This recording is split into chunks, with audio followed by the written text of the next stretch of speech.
दलित और मुस्लिम लीडरशिप की खात्मा क्यों चाहता है विपक्ष? 2024 में क्या होगा? मायावती, ओवैसी और इंडिया गठबंधन का हश्र। नमस्कार, मैं अनुज कुमार, आप देख रहे हैं जनपथ लाइव और इस वक्त मैं हूं दिल्ली के अंदर, जहां पर तमाम राजनीतिक गलियारों में गहमागहमी चल रही है। 2024 के चुनाव को लेकर जिस तरीके से बहुजन समाज पार्टी की तरफ से हरियाणा के अंदर एक संकल्प यात्रा की शुरुआत की गई और उसमें जिस तरीके से अपार जन समर्थन बहुजन समाज पार्टी को मिलता हुआ दिखाई दे रहा, आकाश आनंद उस संकल्प यात्रा का नेतृत्व कर रहे हैं और जिसके मद्देनजर तमाम जो विपक्षी राजनीतिक पार्टियां हो, चाहे सत्ता पक्ष की राजनीतिक पार्टियां हो, उनमें लगातार उनको पार्टियों को सोचने पर मजबूर कर दिया है। और जिस तरीके से हरियाणा के अंदर अपार जन समर्थन बहुजन समाज पार्टी को मिल रहा है और हम अभी हरियाणा से वापस आए हैं, हरियाणा के अंदर तमाम जो हरियाणा के अंदर जो रिपोर्टिंग की है मैंने, वहां की जो जन समर्थन मिल रहा है उसका तमाम जो वीडियोस है आपको हमारे चैनल पर मिल जाएगा। खैर, जिस तरीके से देखा जाए, अगर शुरुआती दौर से बात की जाए, एक तरफ इंडिया अलायंस बनता है जो ये बात करता है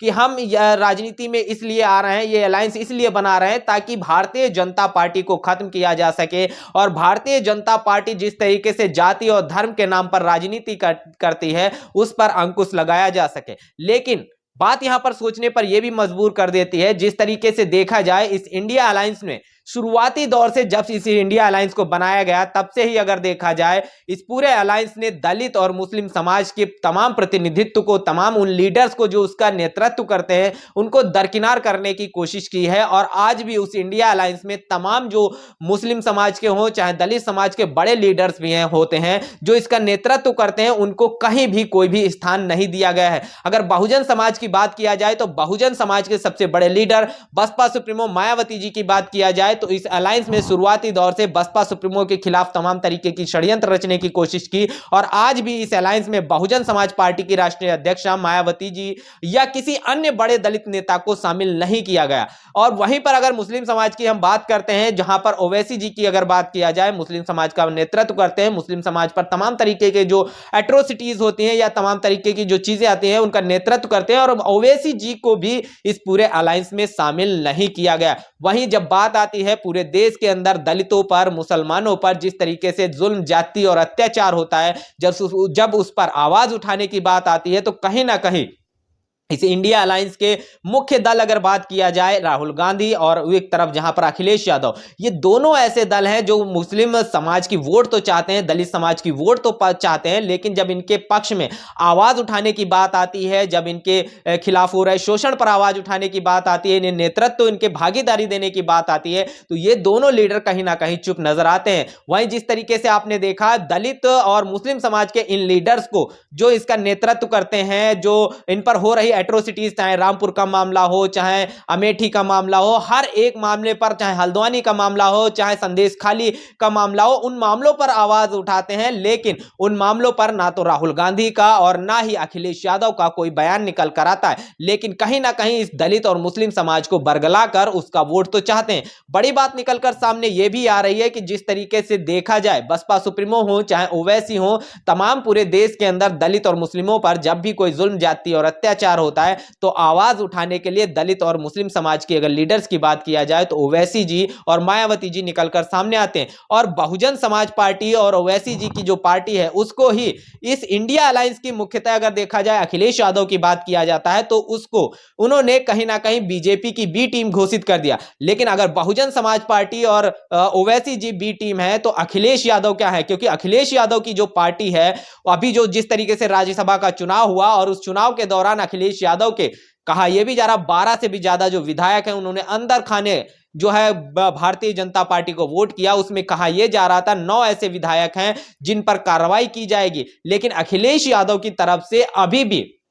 उन 9 विधायकों पर किसी भी तरीके की कोई कार्रवाई नहीं हुई है। वहीं अगर कांग्रेस की बात किया जाए तो कांग्रेस ने अपने वो विधायक जिन्होंने पार्टी की लीक से हटकर वोट किया था उनके खिलाफ कार्रवाई की है। लेकिन अखिलेश यादव अपने उन 9 विधायकों के खिलाफ कार्रवाई क्यों नहीं कर रहे हैं, इसका जवाब अखिलेश यादव देते हुए नहीं नजर आ रहे हैं। लेकिन उनको वोट चाहिए इस दलित और मुस्लिम समाज के, और एक तरफ वो भारतीय जनता पार्टी के खिलाफ भी खड़े हैं और एक तरफ उनकी पार्टी के तमाम राज्य जो विधायक हैं, जो वो नेता हैं जिन्होंने भारतीय जनता पार्टी पार्टी को इस राज्यसभा चुनाव में समर्थन दिया, वोट किया उसके पक्ष में, उस पर किसी भी तरीके की कोई कार्रवाई नहीं की। जबकि अखिलेश यादव को यह भी डर नहीं है कि उनकी पार्टी सरकार में है और वो अगर अपने विधायकों पे कार्रवाई करेंगे तो उनकी सरकार गिर जाएगी, फिर भी अखिलेश यादव उन पे कार्रवाई नहीं कर रहे हैं। तो कहीं ना कहीं अखिलेश यादव हो, चाहे तमाम वो लिबरल पत्रकार हो, चाहे वो पार्टियां हो जो लगातार दलित और मुस्लिम समाज के जो नेतृत्व करता है, जो उनके पक्ष की बात करते हैं, उन पर हो रहे जुल्म, ज्यादती और अत्याचार पर आवाज उठाते हैं,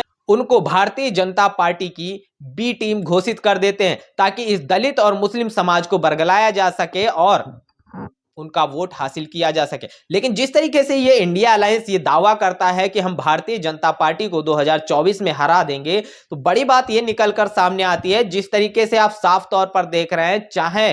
अखिलेश यादव हो चाहे कांग्रेस हो, अखिलेश यादव की अगर बात करते हैं तो उनको 22% जो वोट शेयर मिला वो कहीं ना कहीं मुस्लिम समाज का मिला, और वो मुस्लिम समाज का वोट अब बहुजन समाज पार्टी और कांग्रेस की तरफ शिफ्ट होता हुआ नजर आ रहा है। कांग्रेस का अलायंस समाजवादी पार्टी के साथ होने के बाद वो मुस्लिम समाज जो है मायावती जी की तरफ बड़ी उम्मीद से देखता हुआ नजर आ रहा है। अगर आने वाले समय में ओवैसी और मायावती जी एक साथ आते हैं तो बहुत बड़ी जो है एक त्रिकोणीय मुकाबला होगा। अखिलेश यादव और उनकी पूरी टीम जो है वो बहुजन समाज पार्टी और ओवैसी जी के खिलाफ में पड़ी है, उनके पीछे पड़ी हुई है। जब बहुजन समाज पार्टी के उत्तराधिकारी आकाश आनंद को वाई की कैटेगरी की जब सुरक्षा मिलती है तो उसको बी टीम कहा जाता है, उनके विधायक को वोट देने की बात कही जाती है। वहीं पर कांग्रेस में अगर बात किया जाए, राहुल गांधी को Z+ सुरक्षा मिली हुई है, सोनिया गांधी को मिली हुई है, तो उनको क्या कहेंगे? तो ये कहीं ना कहीं आप साफ तौर पर देख सकते हो, बहुजन समाज पार्टी तीसरे नंबर की सबसे बड़ी राष्ट्रीय पार्टी है। और जब एक तरफ आकाश आनंद को उत्तराधिकारी घोषित किया जाता है और ये सुरक्षा एजेंसियों की जिम्मेदारी होती है कि बहुजन जो पूरे देश के अंदर जो तमाम राष्ट्रीय पार्टियां होती हैं उनके उत्तराधिकारी घोषित होने के बाद या उनका जो उत्तराधिकारी है, उनके जो लीडर्स हैं, उनको सुरक्षा प्रदान की जाए। और यही बड़ी वजह है कि उनको सुरक्षा दी गई, और वो सुरक्षा भी 2 महीने पहले मिल चुकी थी। लेकिन तमाम जो ये अखिलेश यादव हो चाहे तमाम जो राजनीतिक दल हो, वो अब उन पर प्रहार कर रहे हैं और कहीं ना कहीं चंद्रशेखर को आगे कर ये तमाम चीजें की जा रही हैं। और चंद्रशेखर को भी वो जिस तरीके से बात करते हैं कहीं ना कहीं वोट के लिए इस्तेमाल कर रहे हैं। और जिस तरीके से पिछले भी चुनाव में आपने देखा, उस दलित और मुस्लिम समाज के वोट को लेने के लिए चंद्रशेखर आजाद रावण को आखिरी तक वो रोके रखते हैं, और आखिरी में चंद्रशेखर आजाद रावण को 2 सीट देते हुए भी वो मना कर देते हैं और चंद्रशेखर रोते हुए बाहर निकलते हैं। और जिस तरीके से वैसे ही अब वो नगीना से 1 सीट को लेकर मांग कर रहे हैं, और कहा यह भी जा रहा है कि अखिलेश यादव उनसे ये कह रहे हैं कि अगर आपको चुनाव लड़ना ही है, इस इंडिया अलायंस से अगर आपको चुनाव लड़ना है तो आपको समाजवादी पार्टी के सिंबल पर चुनाव लड़ना होगा। तो जिस तरीके से देखा जाए, चाहे कांग्रेस हो चाहे समाजवादी पार्टी हो, दोनों राजनीतिक पार्टियों को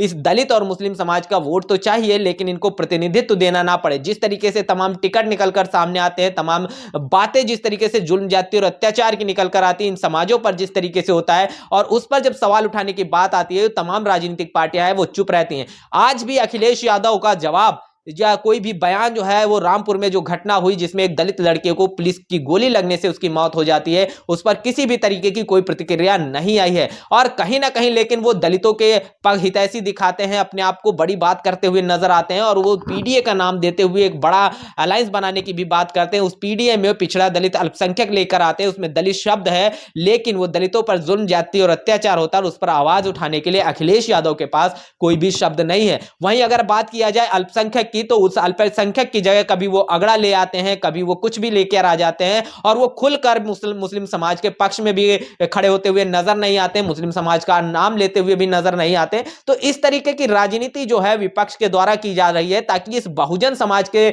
जो हिस्से रहे हैं, चाहे वो दलित हो चाहे मुस्लिम समाज हो, उसकी राजनीति को, उसके प्रतिनिधित्व को खत्म किया जा सके, और ये एकमात्र मोहरा बन के रह जाए ताकि इनकी वोट को तो लिया जा सके, लेकिन इन समाज के अंदर किसी बड़ी लीडरशिप को पनपने ना दिया जाए। इस तरीके की राजनीति जो है वो की जा रही है कहीं ना कहीं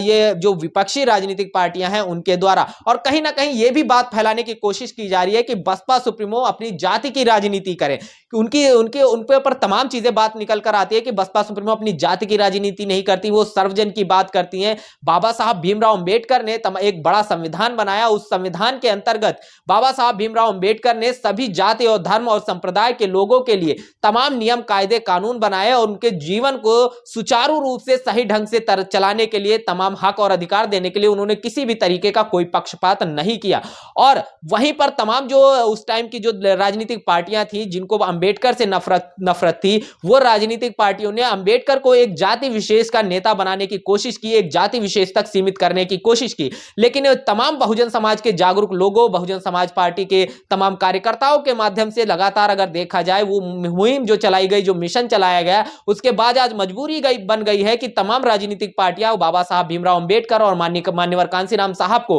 अपनाने की जद्दोजहद में लगे हुए हैं और कहीं ना कहीं उनको अब सर्वजन का नेता बनता हुआ नजर भी आ रहा है। वहीं बसपा सुप्रीमो मायावती जी को एक जाति विशेष तक सीमित करने की कोशिश की जा रही है, जबकि बसपा सुप्रीमो सर्वजन की बात करती हैं, सर्व समाज के रूप में काम करती हुई नजर आती है। उनके जब शासन सत्ता रही उन्होंने सर्व समाज के रूप में काम किया, लेकिन बसपा सुप्रीमो को एक जाति विशेष तक सीमित करने की कोशिश की जा रही है, क्योंकि बसपा एक तीसरे नंबर की राष्ट्रीय पार्टी है और उसको क्षेत्र तक सीमित ना कर पाने की वजह से अब ये राजनीतिक पार्टियां ये चाहती हैं कि बहुजन समाज पार्टी को एक जाति विशेष तक सीमित कर दिया जाए। लेकिन लगातार बहुजन समाज पार्टी की शीर्ष नेतृत्व मायावती जी की तरफ से जिस तरीके से रणनीतियां बन के निकल कर आती है और जिस तरीके से वो आवाज इस शोषित समाज की उठाती हैं, उससे साफ तौर पर उनकी तमाम जो रणनीतियां हैं वो फेल होती हुई नजर आ रही हैं। और कहीं ना कहीं विपक्ष के साथ साथ सत्ता पक्ष भी ये चाहता है इस समाज की, चाहे वो मुस्लिम समाज हो, चाहे वो दलित समाज हो, इसकी तमाम राजनीति, इसके तमाम लीडरशिप को खत्म किया जा सके और 2024 के चुनाव के अंतर्गत